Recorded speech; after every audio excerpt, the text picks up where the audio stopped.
শিক্ষা সংক্রান্ত গুরুত্বপূর্ণ আপডেটগুলো পেতে হলে অবশ্যই শুভেন্দু ই একাডেমি চ্যানেলটি সাবস্ক্রাইব করুন। পাশে থাকা বেল আইকনটিতে ক্লিক করে ভিডিওটি বেশি বেশি করে শেয়ার করুন। নমস্কার, আপনি দেখছেন শুভেন্দু ই academic YouTube channel. Government of West Bengal finance department থেকে নবান্ন থেকে খুবই গুরুত্বপূর্ণ একটা মেমোরেন্ডাম জারি করা হয়েছে ছুটি সংক্রান্ত। এখানে যে বিষয়টি তুলে ধরা হয়েছে সেটাই আপনাদের সঙ্গে শেয়ার করি। 10ই জুন 2024-এ ইলেকশন কমিশন একটা গুরুত্বপূর্ণ নোটিফিকেশন দিয়েছিলেন।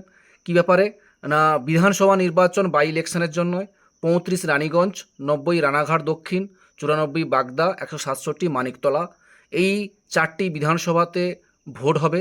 সেই জন্যই অবশ্যই 10ই জুলাই 2024-এ ভোটটি হবে, যেহেতু 10ই জুলাই 2024 সেই দিনই ওই সব জায়গার সমস্ত শিক্ষা প্রতিষ্ঠান থেকে শুরু করে undertaking board, statutory body, local bodies, educational institution সমস্ত গুলো এই 4টি বিধানসভা কেন্দ্রে সমস্ত অফিস থেকে শুরু করে স্কুল থেকে শুরু করে সমস্ত জায়গায় ছুটি থাকবে বলে এখানে জানানো হয়েছে।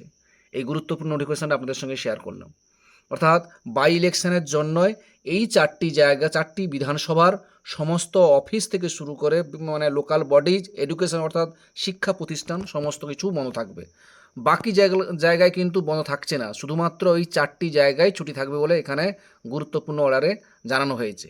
এবং আরও একটি বিষয় আপনাদের সঙ্গে শেয়ার করতে চাই, এই সব বিধানসভায় যে সমস্ত ভোট কর্মীরা ভোট নিতে যাবেন, যদি কোনো সমস্যা হয়, সমস্যা মানে ভোট নিতে গিয়ে দেরি হয়ে যায়, যদি কোনো দেরি হয় তার জন্য অবশ্যই একটা স্পেশাল লিভ দেওয়া হবে। সেটা কবে দেওয়া হবে না, 11ই জুলাই 2024, কারণ ভোটের পরের দিন অনেক সময় রাত করে বাড়ি ফিরে অনেক ভোটকর্মী, তার জন্যই স্পেশাল লিভ দেওয়া হবে।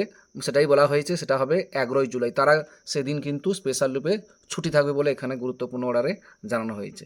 এটাই হচ্ছে ছুটি সংক্রান্ত গুরুত্বপূর্ণ আপডেট আপনাদের সঙ্গে শেয়ার করলাম।